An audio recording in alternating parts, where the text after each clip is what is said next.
ಮೊನ್ನೆ ಇವತ್ತು ನಮ್ಮ ಪಕ್ಷದ ವತಿಯಿಂದ ಸತ್ಯ ಶೋಧನಾ ಸಮಿತಿ ಬಂದಿತ್ತು.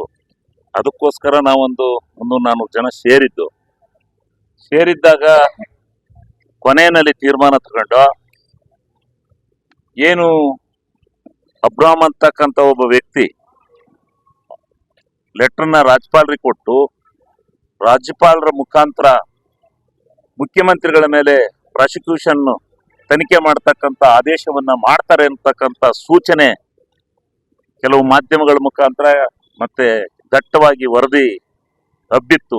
ಅದಕ್ಕೋಸ್ಕರ ನಾವು ಈಗಲೇ ಮುನ್ನೆಚ್ಚರಿಕೆ ಕೊಡ್ತಕ್ಕಂಥ ರಾಜ್ಯಪಾಲರಿಗೆ ಮತ್ತು ಕೇಂದ್ರ ಸರ್ಕಾರ ಬಿಜೆಪಿ ಸರ್ಕಾರಕ್ಕೆ ಇಡಿಯನ್ನು ಉಪಯೋಗಿಸ್ಕೊಂಡು ನೀವೇನಾದ್ರೂ ಈ ರೀತಿ ಅನ್ಯ ಮಾರ್ಗಕ್ಕೆ ಇಳಿದ್ರೆ ಕರ್ನಾಟಕ ರಾಜ್ಯದಲ್ಲಿ ರಕ್ತ ಕ್ರಾಂತಿ ಆಗುತ್ತೆ ಅಂತಕ್ಕಂಥ ಒಂದು ಎಚ್ಚರಿಕೆಯನ್ನ ಮುನ್ನೆಚ್ಚರಿಕೆ ಕೊಡ್ತಕ್ಕಂಥ ದೃಷ್ಟಿಯಿಂದ ಇವತ್ತು ನಾವು ಆ ಪ್ರತಿಭಟನೆಯನ್ನ ಮಾಡಿ ಜಿಲ್ಲಾಧಿಕಾರಿಗಳಿಗೆ ಈ ಮೆಸೇಜ್ ಅನ್ನ ಕಳಿಸಿ ಜಿಲ್ಲಾಧಿಕಾರಿಗಳಿಗೆ ಹೇಳಿ, ಇದು ಅಷ್ಟು ಸುಲಭದ ಮಾತಲ್ಲ.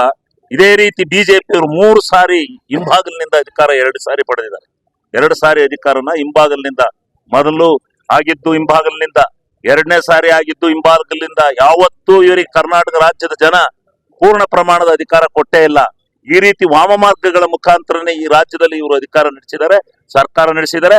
ಈ ಸಾರಿಲಿ ಏನಾದ್ರು ಅದೇ ರೀತಿ ನಡೆಸ್ತೀವಿ, ಈ ಸುಭದ್ರವಾದಂತ ಸರ್ಕಾರನ ಏನಾದ್ರೂ ಇದು ಮಾಡಿ ವ್ಯವಸ್ಥಿತವಾಗಿ ಸಂಚು ಮಾಡಿ ಆ ವ್ಯವಸ್ಥಿತ ಸಂಚಿನಲ್ಲಿ ಏನಾದ್ರೂ ಮಾಡ್ಲಿಕ್ಕೆ ಹೊಂಟ್ರೆ ಈ ಸಾರಿ ಉಗ್ರವಾದಂತ ಪ್ರತಿಭಟನೆ ಅಲ್ಲ, ರಕ್ತ ಕ್ರಾಂತಿ ಆಗತ್ತೆ ಅಂತಕ್ಕಂಥ ಎಚ್ಚರಿಕೆಯನ್ನ ಅವ್ರಿಗೆ ಕೊಟ್ಟಿದ್ದಾರೆ, ಮುನ್ಸೂಚನೆ ಕೊಟ್ಟಿದ್ದಾರೆ.